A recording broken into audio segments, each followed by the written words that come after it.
Querido diário, aos 82 anos, descobri algo tão simples e ao mesmo tempo tão vasto que sinto no corpo inteiro, como se fosse memória tardia e também uma cura lenta. Por décadas chamei aquilo de destino, de sorte, de coincidência. Hoje sei que foi proteção, feita com mãos gastas, com prudência e com um amor que nunca se anunciou em palavras altas. Foi a minha mãe. É estranho começar uma confissão tão velada num caderno que já viu notícias e funerais, remédios e receitas de bolo, cartas de netos e selos amarelados. Mas é preciso escrever, porque a memória que me veio não é só lembrança, é uma teia, um desenho que só agora, com os fios todos alinhados pelo tempo, mostra o padrão inteiro. Vou tentar desfiar esse fio. Não sei se consigo ser justa com tudo o que ela fez, mas posso ao menos tentar agradecer em palavras. Se esta história lhe tocar, se inscreva no canal e volte para ouvir o resto. Prometo que vale a pena ficar até o fim. Março, Vale do Paraíba. Eu tinha 3 anos quando tudo começou a desabar em nossa casa grande e no quintal dos fundos. Lembro do calor pesado, daqueles dias em que o ar parece grudar na pele e os insetos se movem tão lentos que se tem a impressão de que o tempo parou. Foi numa tarde de enterro que aprendi, sem saber, o primeiro gesto protetor de minha mãe. O funeral de Amélia foi uma coisa de silêncio pesado. A casa grande vestiu-se de luto como uma pessoa que põe um pedaço de tecido e não encontra mais brilho nas mãos. Havia choro, claro, mas o choro que me marcou não vinha só dos adultos. Cecília, a menina de 3 anos que eu era, chorava de um jeito que não se aquietava. Um pranto que não obedecia a consolo, que rasgava a noite. O barão, com suas mãos grandes e o rosto cortado por uma dor que eu não entendia, afundou-se em palavras que os adultos disseram depois. Muito jovem, não havia mais o que fazer, Deus levou. Tudo isso passou por mim como um vento que arrasta folhas.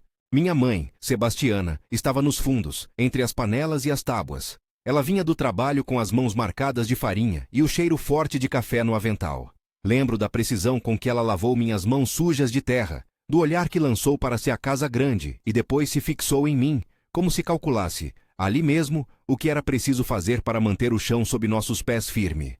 Não houve gritos, nem promessas. Houve, sim, um plano feito de atos pequenos. Foi Helena, a moça que trabalhava comigo, que morava nos fundos também, que tinha 17 anos e que nos dias comuns era para mim como uma irmã mais velha. Quem subiu a escada e, sem cerimônia, sentou-se ao meu lado. Ela segurou minha mão e chorou junto, não por teatro, mas por empatia. Do alto de seus 17 anos, sua decisão de se ajoelhar ao meu lado naquela tarde foi um dos primeiros movimentos que mudou as coisas.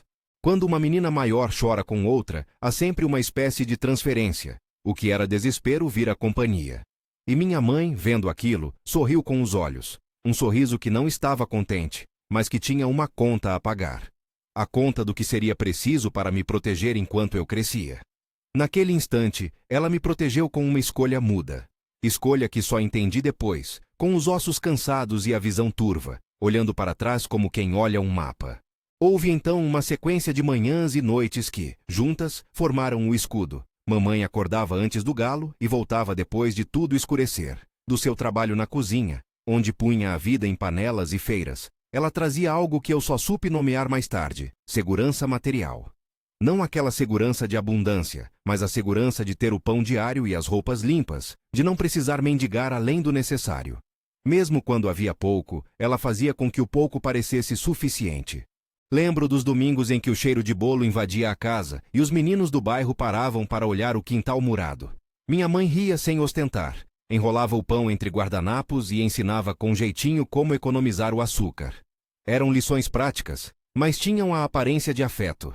E havia algo ainda mais sutil. Ela modelava a nossa postura diante do mundo. Nunca troque teu nome por medo. Era uma das frases que me restaram. Eu não entendia o que ela quisera dizer naquela altura da vida. Mas hoje vejo que era um aviso sobre reputação e limites. Uma maneira de proteger-me do assalto silencioso que o mundo pode ser para uma menina de origem humilde. A reputação naquele lugar era moeda. E os olhos da vizinhança, afiados e morosos, eram juízes. Minha mãe sabia disso. Quando boatos surgiam, quando as lavadeiras cochichavam nos domingos, ela não descia para gritar. Descia com os dentes cerrados e a dignidade arregimentada. Havia nelas uma firmeza que não pedia aplauso. Bastava que todos soubessem que, se era para falar, teriam de falar olhando para ela. Às vezes bastava um gesto, um silêncio bem posto, para que o rumor se recalculasse e perdesse força. Foi ela que me ensinou a ocupar espaço sem pedir licença. Quando eu era pequena, eu me recolhia como se as coisas fossem quebráveis. Mamãe, com seus braços fortes de trabalho, me dizia: anda, menina. Fica onde tem teu lugar, que teu lugar ninguém te tira se tu não deixares. Essa era proteção com tom de ordem e de promessa. Protegia-me da invisibilidade que as moças pobres frequentemente sofriam. Ensinar-me a olhar nos olhos, a falar com firmeza, era ensinamento de quem sabia que o mundo podia tentar apagar nossa presença com um olhar condescendente. Houve também as vezes em que a proteção foi feita de negação. Negar certas oportunidades que pareciam bons, mas escondiam perigos. Minha mãe tinha um sexto sentido para o que parecia bom à primeira vista, e era armadilha disfarçada. Não posso dizer que ela me poupou de tudo. Cresci com as marcas das perdas e das humilhações, mas muitas portas que se abriram foram vigiadas por ela. Antes que eu me entusiasmasse com um elogio vindo do salão grande, vinha sua voz firme: cuidado, menina. Que elogio vem com correnteza. Ela não era pessimista, era prudente. A prudência se tornou uma espécie de amor prático. Lembro de uma tarde em que fui convidada a ajudar a arrumar a sala grande para uma festa de família. Subi a escada com as mãos suadas e o coração cantando. No corredor, uma tia lançou um comentário que poderia me parecer inofensivo, mas que, se repetido, poderia me comprometer de modo sutil. Minha mãe, que não estava visivelmente presente, apareceu mais rápido que a conversa. Colocou-se entre mim e o comentário, como se fosse corpo físico, e disse algo tão simples que calou a boca. Não foi defesa dramática, foi uma intervenção de quem entende as regras e as joga com firmeza. E então houve a questão do barão. Augusto Henrique era um homem que, em sua dor, ficou distante e por vezes singularmente terno. Ele tinha o poder de deslocar destinos, não por malícia, mas por posição social. Quando seus olhos pousaram sobre Helena, houve um murmúrio entre as criadas. Rostos se fecharam, as conversas se tornaram medidas. Minha mãe, que havia observado tudo com olhos de quem pesa consequências, não teve pressa em reagir com desespero. Ela fez o que sempre fez, avaliou calmamente, conversou com quem precisava ser conversado e orientou-me com clareza sobre como comportar-me diante daquele olhar. Não te desarmes por gentileza. Gentileza é arma, mas não te deixa à mercê. Era um conselho prático com a espessura de um mapa de defesa. Não pense que minhas lembranças são só de medo e estratégia. Houve ternura, costumes que costuravam segurança ao coração. Minha mãe entoava canções antigas quando a noite era muito escura. Trazia o cobertor que herara da avó, com cheiro de lavanda. Sentava-me no colo e fazia penteados que me protegiam do frio e, de alguma forma, da ansiedade. Havia festas de São João improvisadas nos fundos, onde o riso das crianças misturava-se ao som de panelas batendo e a voz da Rosa, a ama, que tinha um timbre grave e aconchegante. Rosa, aliás, foi outra que me protegeu. Sua presença era um farol calmo. Quando eu acordava com pesadelos, Rosa vinha com água morna e um chá que parecia conter todas as palavras que eu precisava ouvir. As pequenas rotinas eram proteção. A jardineira que mamãe me ensinou a fazer, colocando sementes e regando no momento exato, era também uma lição sobre paciência e sobre como a manutenção constante evita que a vida desande em ruína. Esses rituais, comida feita no horário, roupa passada com carinho, um lugar certo para dormir, soavam banais, mas guardavam uma vantagem prática. Nos tornavam previsíveis, organizadas, e previsibilidade é um antídoto contra o caos. Minha mãe sabia disso. Proteger não era apenas reagir, era, sobretudo, prevenir. Mas havia situações em que a proteção exigia coragem pública. Uma tarde, quando a cidade inteira falava de um episódio qualquer da Casa Grande, umas vizinhas, curiosas e talvez maldosas, chegaram ao portão dos fundos. Começaram a cutucar, insinuar. Minha mãe, que lavava a louça e secava as mãos, parou e veio até o portão. O que fez foi simples. Convidou-as para tomar um café com a mesma xícara que usava e, enquanto isso, lhe serviu com uma cortesia que era sobretudo uma barreira. Ficou visível que ali havia uma mulher que tinha dignidade e que não se deixava esmagar pelas palavras. A gentileza usada como escudo impressionava mais que um berro. Houve momentos, porém, em que a proteção parecia estar em contradição com o que meu coração jovem desejava. Aos 17 anos, eu sentia o mundo à frente como uma promessa. Havia um rapaz da cidade com olhos que brilhavam. Houve convites para ir a eventos, para deixar o fundo da casa. Minha mãe, por seu turno, se tornava dura. Demais eu acreditava, como se negasse a mim a possibilidade de subir. Não se precipita, dizia. Eu, com a impaciência própria de jovens, reclamava. Como podia ela não querer que eu tivesse uma vida melhor? Era somente com o tempo, e com a leitura das suas decisões, que eu comecei a compreender que a vida melhor vinha às custas de riscos que ela não estava disposta a pagar em meu lugar. Proteger-me significava, muitas vezes, recusar escolhas que poderiam me vender como alguém frágil. A dinâmica dentro da casa grande também mostrou a natureza do seu proteger. Havia olhares que mediam nossa posição, palavras que tentavam colocar-nos em caixinhas.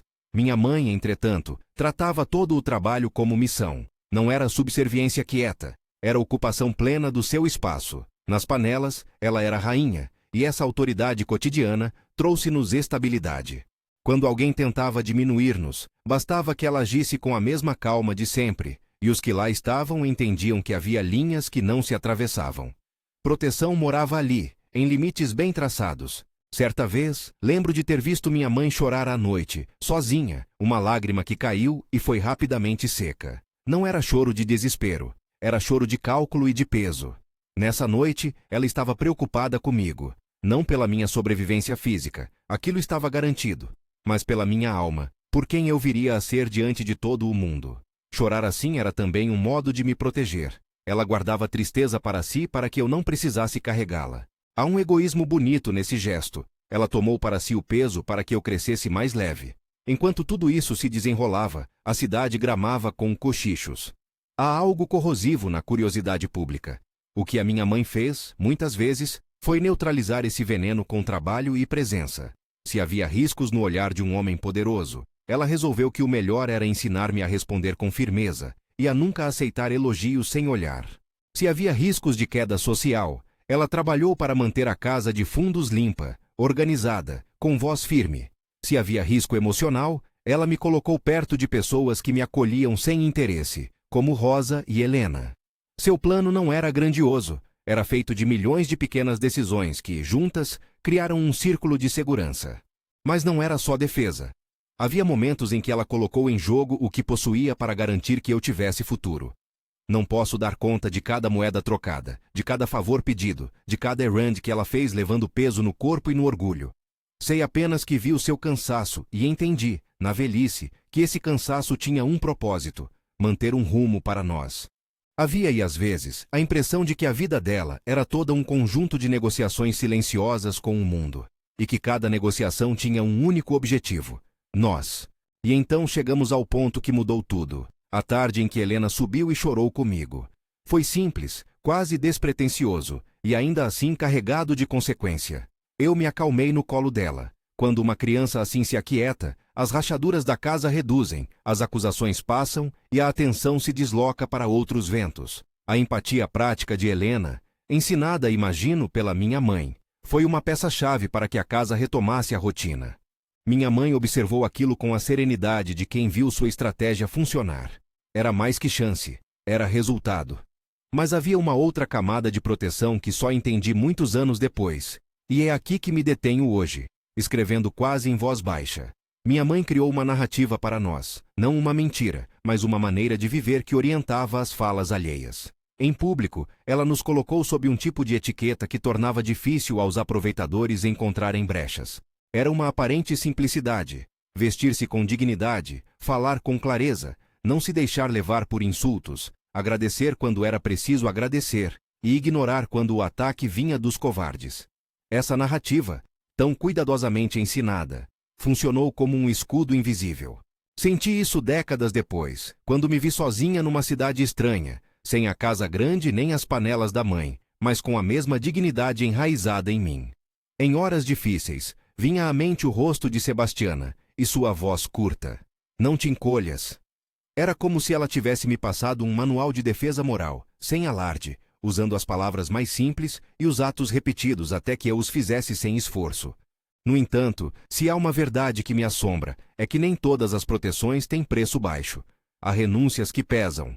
Minha mãe protegeu-me escolhendo lutas por mim e abrindo mão de outras alegrias.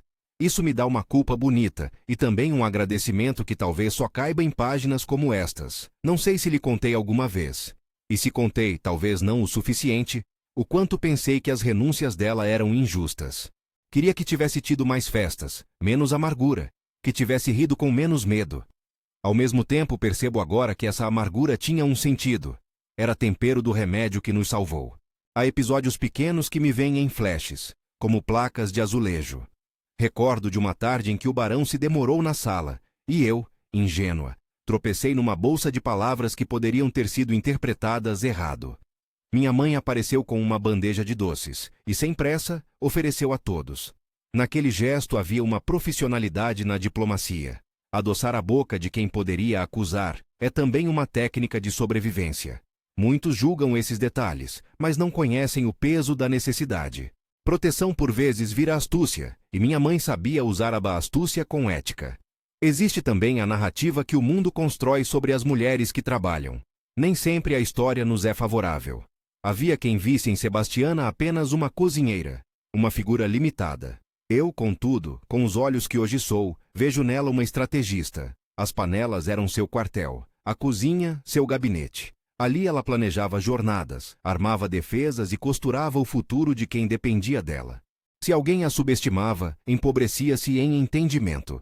Escrever tudo isso me deixa com a sensação de que só agora sou capaz de reparar nas horas longas, nos caminhos que se cruzaram e nas interdições que minha mãe impôs para meu bem. Há uma razão para eu só ter percebido isso agora. Quando se vive dentro de uma proteção, ela parece natural, até óbvia. Só quando o protetor se afasta, seja pela morte, pela velhice, pela distância, é que se percebe a engrenagem que sustentava a vida. Aos 82 anos, olho para minha mãe como quem redescobre um mapa antigo, e cada nome de rua no mapa tinha o seu propósito. Por ora, guardo aqui essa primeira leva de lembranças. O enterro de Amélia, o choro que só cessou quando outras mãos choraram comigo. A mão de Sebastiana que secou lágrimas e calculou passos. Helena com seus 17 anos, que se ajoelhou ao meu lado e mudou o caminho. Ainda há muitas páginas desta história por desdobrar. Nós ainda não falamos sobre a decisão que a cidade tomou quando viu o barão se aproximar, nem sobre as conversas fechadas na cozinha ao anoitecer, nem sobre o que minha mãe fez no dia em que perceberam que haveria um casamento, ou não haveria. Sento-me agora à janela do meu quarto, este mesmo quarto onde escrevo desde que perdi o último amigo e a última promessa de juventude. O vale lá embaixo está verde, e o vento traz o cheiro de terra molhada. Vejo, nítida como se fosse agora, a figura de Sebastiana andando pelo quintal, o avental amarrado com força, sem pressa, e nela, mais do que fadiga, havia uma serenidade calculada. É essa serenidade que quero seguir desvelando nas próximas linhas, não apenas o que fez para nos pôr à mesa, mas o que fez para manter nossos nomes limpos, nossas escolhas possíveis e nossos corações relativamente intactos. Ainda há uma caixa no sótão com coisas que talvez me expliquem mais. Um lenço com o monograma de minha avó, uma carta que nunca abri, quem sabe alguma anotação escondida entre os livros de receitas. Mas temo que a descoberta mais verdadeira não esteja nas coisas, esteja nas leituras do tempo. Há momentos, porém, em que objetos acendem memórias com uma claridade que palavras não alcançam. Penso se devo subir ao sótão amanhã e abrir a caixa, se devo procurar quem ainda viva para perguntar, ou se devo permitir que tudo isso, a estratégia, o cuidado, o sacrifício, seja visto apenas como amor. Não sei ainda qual desses caminhos tomarei. Sinto apenas que, ao escrever, um peso se desfaz. Aquilo que era apenas circulante no meu sangue toma forma. E tomar forma é um modo de agradecer. Ainda guardo, porém, uma pergunta incômoda. Até onde a proteção de minha mãe terá me moldado? O que de mim é fruto da escolha dela e o que de mim brotou livre da terra?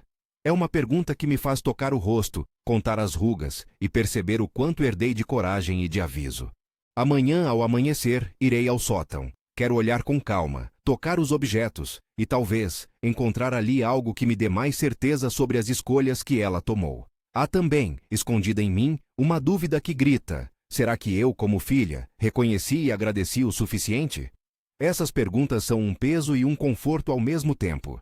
Escrever faz-me entender que a gratidão é uma ação contínua, não um verbo em pretérito. Fecho este caderno por ora, mas a memória não descansa. Ainda tenho a fotografia da cozinha na cabeça, mesas de madeira, a chaleira no fogo, rostos iluminados por pequenas fagulhas. E no centro, minha mãe, firme como uma âncora. Amanhã subirei ao sótão e talvez traga algo que torne a descoberta mais concreta. Ou talvez a descoberta que faço agora, a de que sua proteção era total, paciente e, sobretudo, intencional, já seja a maior prova necessária. Enquanto isso, deixo aqui o som de sua voz na minha memória, curta e firme. Não te encolhas, Helena. E eu que fui se encolhendo e crescendo e depois aprendendo a ocupar o mundo, compreendo finalmente o preço e a beleza desse mandato. Amanheço com a sensação de que muito está por vir. Ainda tenho que contar como a cidade reagiu, como as conversas se transformaram, quem se aliou e quem virou as costas. Há também um momento, que não posso revelar agora, em que a proteção tomou forma de oferta concreta, uma oferta que mudaria destinos. Mas isso é para o próximo capítulo que abrirei, daqui a pouco, quando subir ao sótão e tocar o passado com as mãos. Por ora deixo este registro. O vento bate na janela e carrega um perfume de café. Fecho o caderno com as mãos enrugadas, e por uma fração de segundo, sinto a mão de minha mãe sobre a minha, firme e quente, como nos velhos dias. Subi ao sótão ao romper do dia. A escada rangeu como se lembrasse passos antigos, e o ar lá em cima trouxe o cheiro antigo de papel e pó, aquele perfume de coisa guardada que abriga segredos sem os expor abertamente. Tinha pensado nisso a noite inteira. A caixa com lenços, o monograma da avó, a tal carta que eu nunca abrira, e a curiosidade bateu mais forte do que o receio de reviver memórias pesadas. Agarrei a tampa com as mãos trêmulas e por um instante, hesitei. Abri. Dentro, além de papéis amarelados e uma pequena caixa de costura com agulhas enferrujadas, havia um envelope fechado com a letra firme de minha mãe. Não era a letra de quem teve instrução formal. Era uma caligrafia de quem escreve rápido entre tarefas. Na capa, o nome. Para minha Helena, se um dia houver necessidade. Aquelas palavras me bateram no peito. Por que ela deixaria algo assim para ser aberto apenas se um dia houvesse necessidade? Ouvi a voz dela em minha memória, curta e prática, e respirei fundo antes de desdobrar o papel. A carta não era longa, vinha com um pedaço de tecido preso e um pequeno pedaço de renda. Comecei a ler, e as linhas me deceparam à distância do tempo como uma navalha que corta o tecido das lembranças. Ela falava de minhas pequenas saídas à cozinha para roubar fatias de bolo, de como eu adorava olhar o espelho quebrado enquanto fazia desenhos com o dedo na poeira da janela. Falava também com uma clareza que me surpreendeu, sobre o momento em que o barão se dera conta de mim e como as coisas mudariam, para o bem ou para o mal, conforme se decidisse. Minha filha, escreveu ela, e a palavra soou mais íntima do que a ouvira em anos. Não sei se posso pedir que entendas tudo quanto este papel traz. Sei, porém, que é justo que saibas porque fiz o que fiz. Olho hoje para tua face e vejo tudo o que fui capaz de suportar por ti. Não foi venda, nem ignomínia. Foi decisão tomada com o que Deus e eu julgamos ser melhor. Prometi a mim mesma que nunca te faria entrar num laço que te diminuísse. Pedi garantias, estipulei limites e recebi promessas que naquele tempo bastaram. A letra tremeu um pouco ali, naquele trecho, e pude imaginar sua mão, no escuro da cozinha, escrevendo à luz de uma lamparina. Ela descreveu conversas com Rosa, com a ama, e menciona o padre Anselmo, cuja palavra sempre pesou na cidade. Contou que, quando percebeu que a atenção do barão passara além da curiosidade e se transformara em insistência, olhares mais longos, convites que não eram apenas de cortesia, ela se apresentou à família grande de modo direto e digno. Não implorou verbas, pediu respeito. Não se curvou, solicitou segurança. Entre parágrafos, veio a revelação que me fez tremer. Minha mãe pedira que qualquer laço formalizado viesse com garantias. Exigia cláusulas que hoje, lidas com olhos modernos, poderiam soar estranhas, mas que então significavam proteção concreta. Garantia de moradia para nós, para quando já não pudéssemos ficar nos fundos. Promessa de que meu nome seria preservado. Um acordo de que Sebastiana manteria seu posto e sua remuneração suficiente para sua independência. E, sobretudo, uma cláusula moral, que eu, Helena, não seria exposta a ninguém de forma que me diminuísse. Ela escrevera que negociara com franqueza e que, quando me fizesse algum pedido, ouviria minha resposta. Não desejava que eu tivesse um destino imposto sem voz. Eu li aquilo como quem se depara com um mapa que explica atalhos. Minha mãe não vendera nada. Ela mediou, negociou, Barganhou condições num mundo em que poucas mulheres tinham acesso a esse tipo de negociação. A carta seguia, contando com detalhes que eu jamais imaginara. Nomes de quem estivera presente, pequenos testemunhos de gente que mais tarde emparelhou a cabeça quando dizia o nome dela. Havia até uma nota, escrita por Rosa, presa ali, confirmando que ouvira a conversa na cozinha e que a coragem de Sebastiana fora como panela que não queima. Quente sim, necessário sim. Enquanto lia, fui transportada para aquelas noites em que eu oscilava entre a culpa e a intriga. Lembrei-me de passar pela sala grande, de ver o barão levantar-se com demasiada atenção quando eu, menina de cabelos embaraçados, atravessava o corredor. Lembrei-me do murmúrio das criadas, do recuo de uns rostos, do olhar calculado de minha mãe. De repente, tudo que antes me parecera humilhação, o meu lugar dividido entre o fundo e o grande salão, os comentários sussurrados, ganhou outras cores, escolhas pesadas, apostas feitas para garantir um futuro possível. A carta acabou com uma frase que me prensou o coração. Fiz o que pensei ser teu melhor escudo, filha, e peço a Deus que ele seja suficiente. Se um dia sentires que te foi tirado algo, lembra que eu, antes de tudo, ponderei. Risco ou abandono? Escolhi a vida que sustenta. E havia um pedido singelo. Quando eu não estiver mais de pé, não me julgue apenas pela dureza que às vezes te mostrei. Lembra que o amor também é cálculo, que socorre mais que se anuncia. Fechei o papel com as mãos molhadas. Um silêncio encheu o sótão. Lá embaixo, a casa bateu com um som antigo. Passos, vozes, o som de alguém abrindo o portão. Segurei a pequena renda que vinha com a carta e percebi quanto dela havia ali. Não luxo, mas modo de proteger o que mais importava. A descoberta não foi uma prova objetiva no sentido jurídico. Foi uma exposição da intenção que eu, por anos, tentei entender em gestos que me pareceram ambíguos.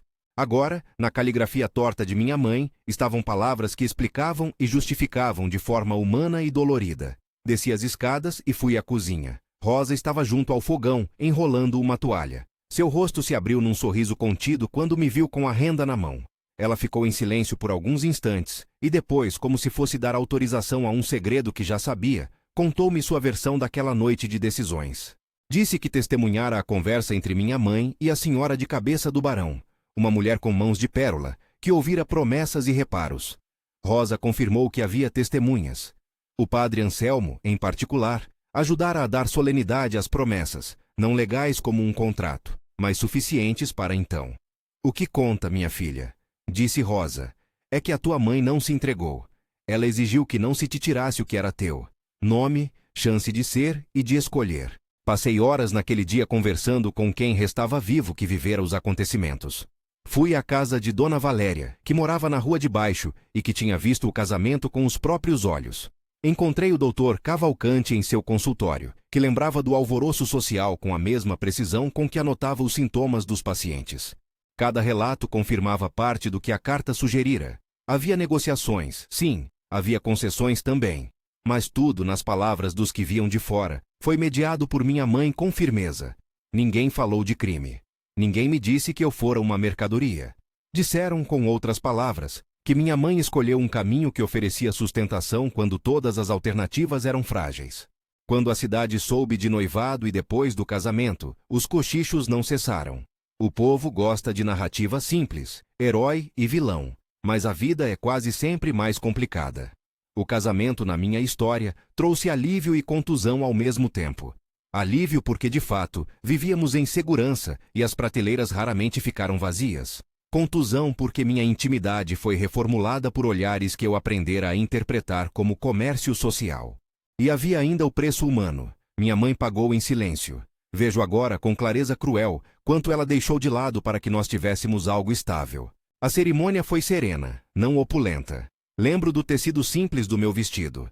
Tecido que eu escolhera com a ajuda de Sebastiana, enquanto ela insistia para que eu usasse algo que não chamasse atenção e que, ao mesmo tempo, me fizesse sentir digna. Havia muita gente da casa grande e poucos convidados do nosso lado dos fundos. O barão falou palavras de gentileza. O padre Anselmo abençoou. E eu senti, estranhamente, que estava ali não para perder, mas para ganhar um abrigo formal. Ouvi laterais de vozes dizendo que eu subira na vida. Ouvi outras, mais baixas, afirmarem que a casa grande me mudaria. Minha mãe esteve ao meu lado com um olhar que misturava orgulho e uma tristeza que eu só decifrei décadas depois. A adaptação à nova vida trouxe concessões. Aprendi a me comportar com modos que poupassem a mim e aos que comigo viviam. Mantive, por ordem dela, um espaço para a Rosa e para a Sebastiana nos bastidores. Não queria nos separar. Minha mãe jamais quis cortar laços. Pediu que mantivéssemos o quintal que nos sustentara, que não esquecêssemos de nossas práticas, que a dignidade do trabalho permanecesse. Ela mesma continuou a cozinhar, mas agora, de certa forma, gozava de um respeito que antes não era totalmente concedido. Vejo agora que parte de sua proteção passou por isso também. Tornar-se pessoa que os outros teriam de considerar, mesmo se encaminhada ao espaço de serviço. Colocou limites que obrigavam a casa grande a reconhecer seu valor. Na intimidade do casamento, o barão mostrou facetas que nunca a cidade registrou por completo. Era um homem marcado pela perda e pela solidão, sim, mas também por ternura. Havia momentos em que me via sozinha nos corredores, e ele se aproximava com uma gentileza que me desconcertava.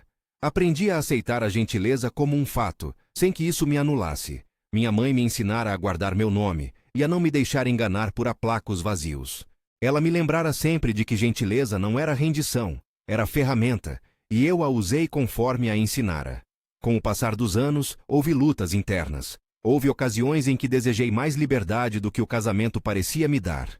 Desejos foram escondidos, costumes foram adaptados, e minha mãe, atenta, sempre me incentivou a manter fraternidade com quem nos amava de verdade. Quando questionei a ela, com a impaciência típica da juventude tardia, porque tantas vezes me fechara portas, ela respondeu com a mesma franqueza da carta: escolhi por nós, e agora tu escolhe por ti. Era um ciclo de responsabilidade que eu só compreendi devagar.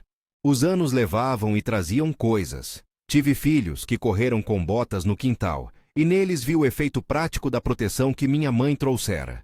Apesar de habitar a casa grande, eles cresceram com o senso de dignidade que a cozinheira nos havia incutido. Via nos olhos deles a confiança para ocupar o mundo sem inflar a voz em busca de atenção. Minha mãe morreu depois de uma vida de trabalho. Foi no fim, já com cabelos brancos, que me veio a vontade de rasgar o silêncio e colocar as perguntas que me angustiavam. Guardo a lembrança do seu último sorriso. Era um sorriso de quem cumprira a tarefa. Ao velá-la, senti um misto de perda e gratidão que ainda não tinha palavras. Voltei a carta muitas vezes, li e reli, buscando entender não apenas o que ela me dera, mas o que a motivara. Em outro papel, encontrei contas anotadas, uma lista de nomes, pequenas notas de pagamentos. Haviam também cartões de cortesias trocadas entre famílias, como se minha mãe, entre uma panela e outra, costurasse redes que mais tarde nos segurariam. A proteção, então, tornou-se visível como uma teia, não uma única ação heróica, mas milhões de fios discretos. Certa tarde de inverno, sentei-me na poltrona de leitura com um envelope na mão e escrevi uma resposta que nunca postei. Nela, tentei agradecer em CM palavras o que não se pagava, os abnegos. Disse que aprendera aí a arte de ser agradecida e que carregava, em mim, o desejo de honrar sua memória vivendo de forma que não a envergonhasse. Fechei o caderno e mais uma vez senti o peso do que ela tivera de guardar para si. Com o tempo, percebi uma coisa peculiar. A proteção que me foi dada moldou meu próprio desejo de proteger. Vi-me exigente, por vezes rígida, com meus filhos, na mesma medida em que minha mãe era comigo. Replicava seus conselhos, suas ordens breves e firmes. E então reflito sobre heranças. Nem toda a proteção é suave. Algumas se impõem como um conjunto de regras herdadas que, com sorte, transformam-se em compaixão discretamente aprendida. Só muito mais tarde entendi que agradecer a quem nos protegeu inclui também a tarefa de perguntar se a proteção não prendeu demais, se não nos amarrara em receios. Era, afinal, parte do legado dela, ensinar-me a proteger sem anular. A cidade que fora tão pronta em cochichos também envelheceu. Muitos dos que falavam já haviam partido. Outros, encurvados pela idade, tinham palavras mais brandas. Em reunião de velhos vizinhos no coreto da praça, ouvi relatos sobre como fora visto o casamento à distância de anos. Comentários foram gentilmente reparados. Fizeste o melhor, Sebastiana. Sussurrava alguém. O tempo, de modo curioso, altera julgamentos. O que antes fora escândalo passou à história de alguém que soube agir com habilidade no jogo áspero da vida. Há memórias que me cortam como lâmina ainda. As noites de insônia em que me perguntava se tudo aquilo era justo. Tive momentos de revolta quando me via a reproduzir travas que minha mãe me impusera. Momentos em que briguei com meus próprios instintos. Mas sempre voltava àquele documento de papel amarelado e lembrava. Ela não escolheu por maldade. Escolheu pela sobrevivência e pela preservação. Reconhecer isso é, para mim, uma das tarefas tardias da velhice. Transformar ressentimento em compreensão, dureza em gratidão. Quando finalmente me sinto pronta para fechar este caderno, para colocar pontas nos fios soltos da minha história, entendo a magnitude da descoberta. Aos 82 anos, não encontro um único ato heróico que explique tudo. Encontro uma série de decisões práticas, uma teia de pequenos gestos, uma insistência em manter o nome limpo, em ensinar limites, em pedir garantias quando o poder se aproximou. Descubro que proteção pode vir camuflada de ordens ásperas, que um olhar severo pode ser escudo. E mais, descubro que minha mãe não só me protegeu do mundo, ela me ensinou a proteger quem viria depois de mim. Passei dias depois com a carta junto ao peito, às vezes lendo em voz baixa trechos para os netos, que ouviam como quem escuta uma história sobre antepassados heróicos. Nunca disse tudo, algumas coisas são íntimas demais para serem compartilhadas em relatos simplificados. Mas contei o bastante para que entendessem que os gestos que hoje lhes parecem naturais foram construídos com sacrifício. Expliquei-lhes que proteção é trabalho e que o trabalho nem sempre é visível. Chego ao fim deste capítulo da minha escrita com um sentimento de paz que desconhecia. A descoberta que iniciei, a percepção de que minha mãe tivera um plano, fez com que eu pudesse perdoar-lhe os excessos, agradecer os silêncios e honrar suas escolhas. Pergunto-me agora, o que deixarei em termos de proteção? Sei que herdei dela a vontade de que outros não se encolham. Quando meus netos me perguntam, com a candura própria dos jovens, o que é preciso para ser forte, respondo com a mesma brevidade maternal. Não te encolhas. E isso é, penso, meu modo de passar adiante a lição que recebi. Fecho este caderno com gratidão. Amanhã, talvez, eu leve a carta ao padre Anselmo e peça que faça uma oração por Sebastiana, por ela e por todas as mulheres que, ao modo dele, preferiram o trabalho ao lamento. Talvez eu conte mais dessas negociações que a cidade nunca entendeu, desses pequenos atos que, em conjunto, guardaram crianças e lhe deram um sopro de vida. Hoje, porém, descanso na certeza de que minha mãe foi, acima de tudo, quem me salvou com as ferramentas que tinha: coragem, prudência, afeto e um senso agudo de justiça doméstica. Se esta história tocou você, escreva nos comentários uma lembrança de proteção que marcou sua vida. Compartilhar vultos de coragem faz com que eles vivam além das memórias individuais. Para mim, a maior descoberta aos 82 anos não foi o fato em si, mas a compreensão de que o amor materno pode ser gesto prático e cálculo de esperança, e que reconhecer isso é, também, um modo de curar.